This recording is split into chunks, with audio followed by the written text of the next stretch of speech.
अथ शतश्लोकी रामायणम्। तपस्वाध्यायनिरतं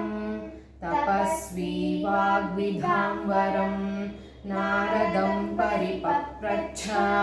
वाल्मीकिर्मुनिपुङ्गवं कोऽन्वस्मिन् साम्प्रतं लोके गुणवान् कश्च वीर्यवान् धर्मज्ञश्च कृतज्ञश्च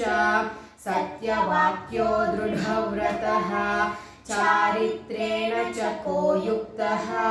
सर्वभूतेषु को हितः विद्वान् कः कः समर्थश्च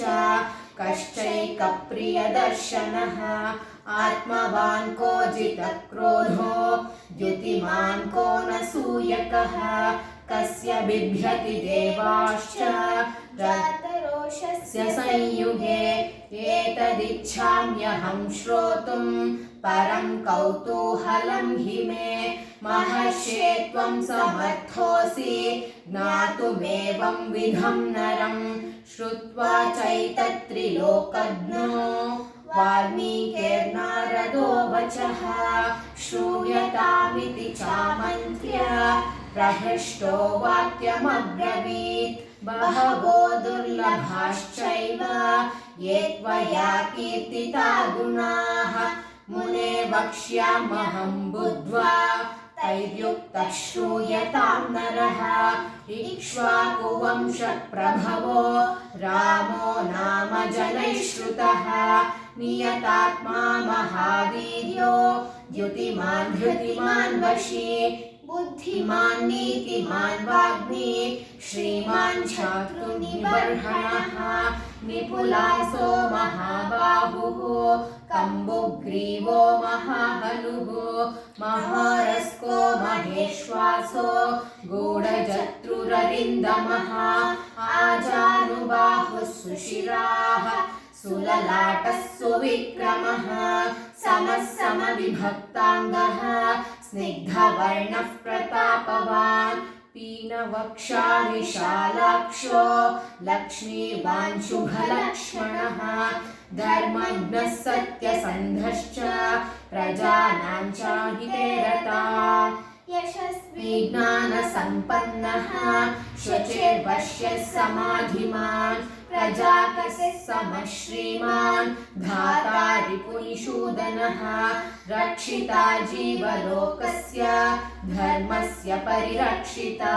रक्षिता स्वस्य धर्मस्य स्वजनस्य च रक्षिता वेदाङ्गतत्त्वज्ञो धनुर्वेदे च निष्ठितः सर्वशास्त्रतत्त्वज्ञः स्मृतिमान् प्रतिभानवान् सर्वलोकप्रियः साधुर्दीनात्मा विचक्षणः सर्वदाभिगतः सद्भिः समुद्र इव सिन्धुभिः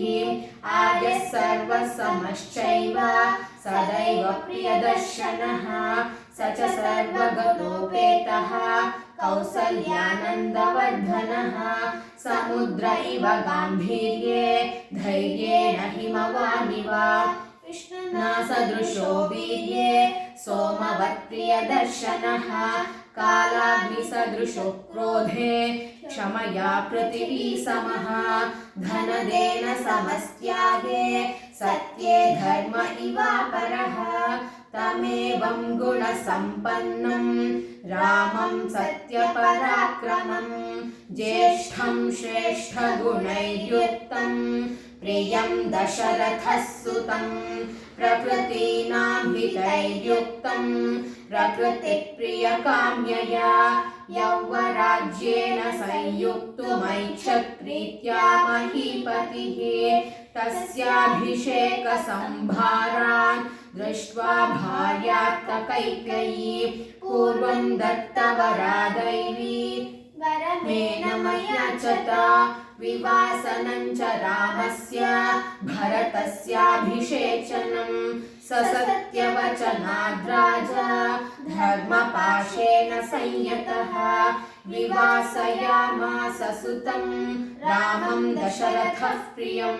स जगाम वनं वीरः प्रतिज्ञामनुपालयन्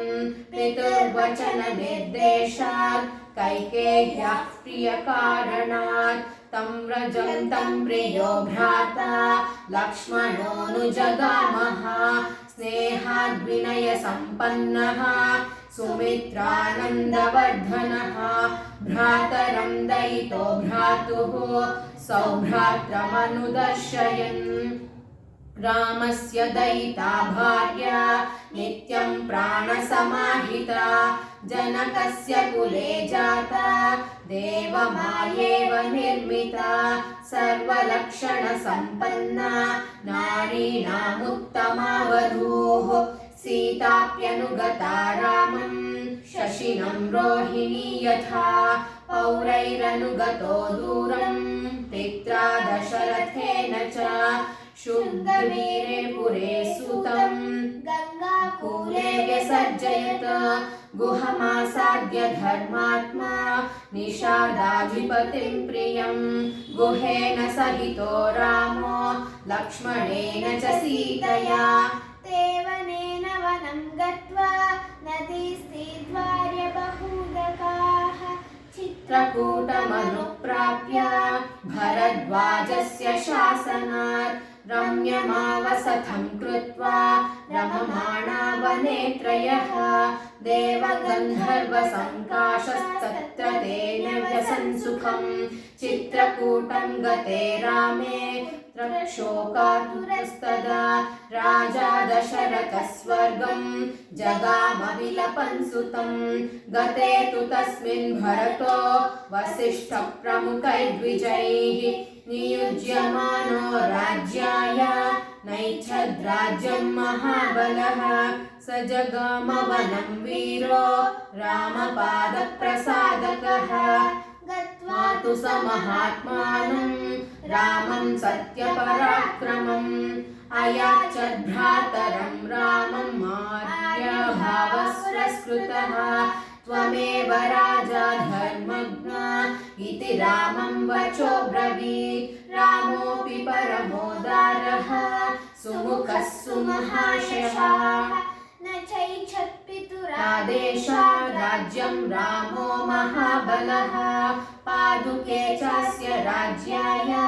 नास्यं दत्त्वा पुनः पुनः निवर्तयामास ततो भरतं भरताग्रजः सकाममनवाप्यैव रामपादमुपस्पृशन् नन्दिग्रामे करोद्राज्यं रामागमनकाङ्क्षया गते तु भरते श्रीमान् सत्यसन्धो जितेन्द्रियः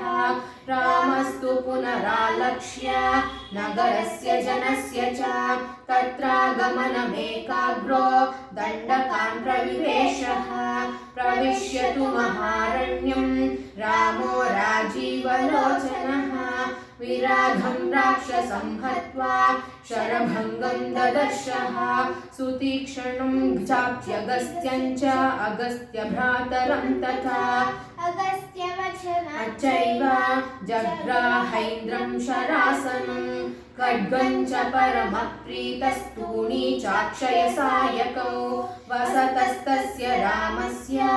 वने वनचरैः सह ऋषयो भाग्यमान् सर्वे वधायासुररक्षसां स तेषां प्रतिशिशुषुवा राक्षसानां तदा वने प्रतिज्ञातश्च रामेण वधः संयतिरक्षसां ऋषीणामग्निकल्पानां दण्डकारण्यवासिनां तेन तत्रैव वसता जनस्थाननिवासिनी विरूपिता शूर्पणखा राक्षसी कामरूपिणी ततः शूर्पणखा वाक्यादुद्युक्तान् सर्वरक्षसान् खरं कृतिशिरसञ्चैव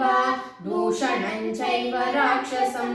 निजघानरणे रामस्तेषां चैव वपदागुणान् वने तस्मिन् निवसता जनस्थाननिवासनाम् रक्षसां निहतान्यासन् सहस्राणि चतुर्दश ततो ज्ञातिवधं श्रुत्वा रावणः क्रोधमूर्छितः साहाय्यं वरयामास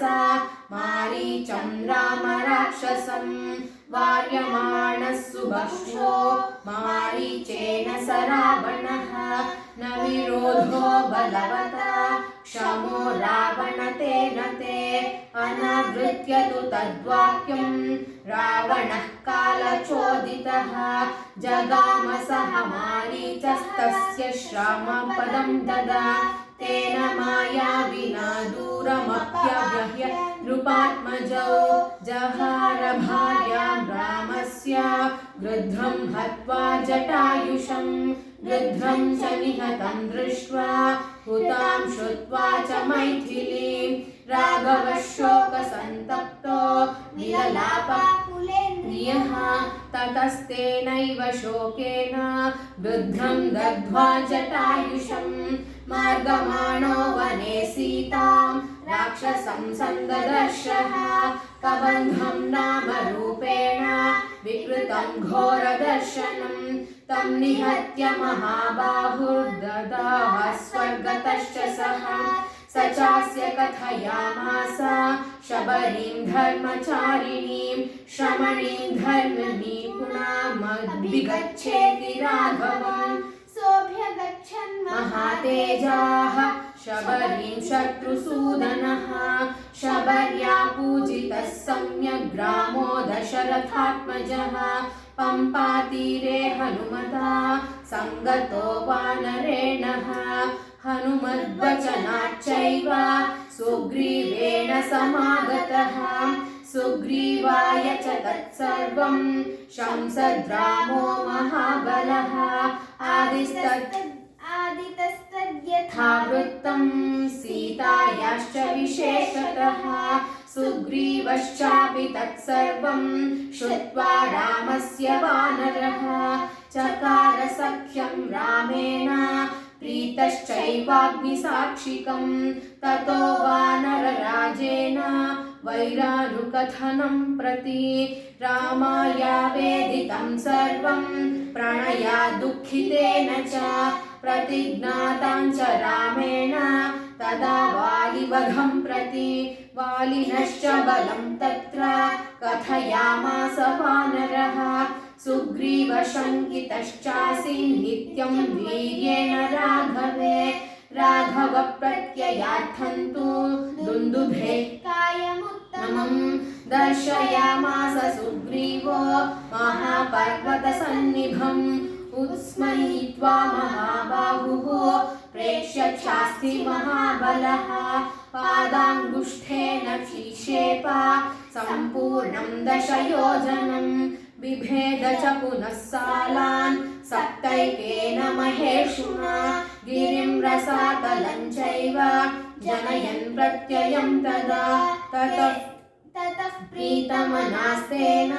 विश्वस्तश्च महाकपिः किष्किन्धां रामसहितो जगाम च गुहां तदा ततो गज्जद्धरिवरः सुग्रीवो हेमपिङ्गलः तेन नादेन महता निर्जगाम हरीश्वरः अनुमानयत दातारां सुग्रीवेण समागतः निजघान तत्रैनं शरेणैकेन राघवः ततः सुग्रीववचनात् दत्त्वा वालीनमाहवे सुग्रीवमेव तद्राज्ये राघवः प्रत्यपादयत् स च सर्वान् समानीय वानरान् वानरर्षभः दिशः प्रस्थापयामास दिदृक्षजनकात्मजां ततो रुद्रस्य वचनात् सम्पातेर्हनुमान् बली शतयोजनविस्तीर्णं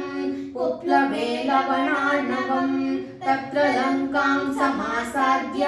पुरीं रावणपालितां ददर्श सीतां ध्यायन्तीमशोकवनिकां गतां निवेदयित्वाभिज्ञानं प्रवृत्तिं च निवेद्य च समाश्वास्य च वैदेहीं मधुयामास तोरणं पञ्चसेनाग्रगान् हत्वा सप्तमन्त्रिसुतानपि शूरमक्षं च निष्पिष्य ग्रहणं समुपागमत् अस्त्रेणोन्मुखमानं ज्ञात्वा पैतामहाद्वरात् मर्शयन् राक्षसान् वीरो यन्त्रिणस्तान्यदृच्छया ततो दग्ध्वा पुरीं लङ्कामृते सीतां च मैथिलीं रामाय प्रियमाख्यातुं पुनरायान् महाकपिः सोऽभिगम्य महात्मानं कृत्वा रामं प्रदक्षिणम् न्यवेदयदमेयात्मा दृष्ट्वा सीतेति तत्त्वतः ततः सुग्रीवसहितो गत्वा तीरं महोदधेः समुद्रं क्षोभयामास शरैरादित्यसन्निभैः दर्शयामास चात्मानं समुद्रः सरितान्पतिः समुद्रवचनाच्चैव नलं सेतुमकारयत् तेन गत्वा पुरीं लङ्कां मृते हत्वा रावणमाहवे रामः सीतमनुप्राप्य परां व्रीडामुपागमत् तामुवाच ततो रामः पुरुषं जनसंसदि अमृष्यमाणा सा सीता विवेशज्वलनं सति ततो विवचनात् सीतां ज्ञात्वा विगतकल्मषां बभौ रामः सम्प्रहृष्टः पूजितः सर्वदैवतैः कर्मणा तेन महता त्रैलोक्यं सचराचरम् सदेवर्षिगणं तुष्टं राघवस्य महात्मनः अभिशिष्य च लङ्कायां राक्षसेन्द्रं विभीषणं कृतकृत्यस्तदा रामो विज्वरः प्रमुमोदः देवताभ्यो परं प्राप्य समुत्थाप्य च वानरान् अयोध्यां प्रस्थितो रामः पुष्पकेन सुहृद्रुतः भरद्वाजाश्रमं गत्वा रामः सत्यपराक्रमः भरतस्यान्तिकं रामो हनुमन्तं व्यसर्जयत् पुनराख्यायिकां ज्वलन् सुग्रीवसहितस्तदा पुष्पकं तत्समारुह्य नन्दिग्रामं ययौ तदा नन्दिग्रामे जटां धृत्वा भ्रातृसहितो नगः रामः सीतामनुप्राप्य राज्यं पुनरवाप्तवान् प्रहृष्टमुदितो लोकस्तुष्टः पुष्टः सुधार्मिकः निरामयो ह्यरेश्च दुर्भिक्षभवज्जितः न पुत्रमरणं केचिद् द्रक्ष्यन्ति पुरुषाश्वचित् नार्यश्च विधवा नित्यं भविष्यन्ति पतिव्रताः न चाग्निजं भयं चिन्चिन्नाप्सु मज्जन्ति जन्तवः न वातजं भयं किञ्चिन्नापि ज्वरकृतान्धता न चापि क्षुद्भवयत्यत्र न च स्कारभयं तथा नगराणि च राष्ट्राणि धनधान्ययुतानि च नित्यं प्रमुदिताः सर्वे यथा कृतयुगे तथा अश्वमेधशतैरिष्ट्वा तथा बहुसुवर्णकैः कोट्ययुतं दत्त्वा विद्वद्भ्यो विधिपूर्वकम् असङ्ख्येयं धनं दत्त्वा ब्राह्मणेभ्यो महायशाः राजवंशाच्छगुणान् स्थापयिष्यति राघवः चातुर्वर्ण्यं च लोकेऽस्मिन् स्वे स्वे धर्मे नियोक्ष्यति दशवर्षसहस्राणि दशवर्षशतानि च रामो राज्यमुपासित्वा ब्रह्मलोकं प्रयास्यति इदं पवित्रं पापघ्नं पुण्यं वेदैश्च संहितं यः पठेद् रामचरितं सर्वपापैः प्रमुच्यते एतदाख्यानमायुष्यं पठन् रामायणं नरः सगणः प्रेत्य स्वर्गे महीयते पठन् द्विजो वा वृषभविनीयात् स्यात् क्षत्रियो भूमिपतितमीयात् वणिज्जनः पण्यफलत्वमीयात् अजनश्च शूद्रोऽपि महित्वमीयात्। इत्यार्षे श्रीमद् रामायणे वाल्मीकीये अधिकार्ये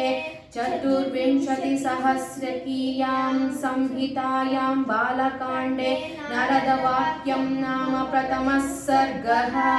इति श्रीशतश्लोकी रामायणं समाप्तम्।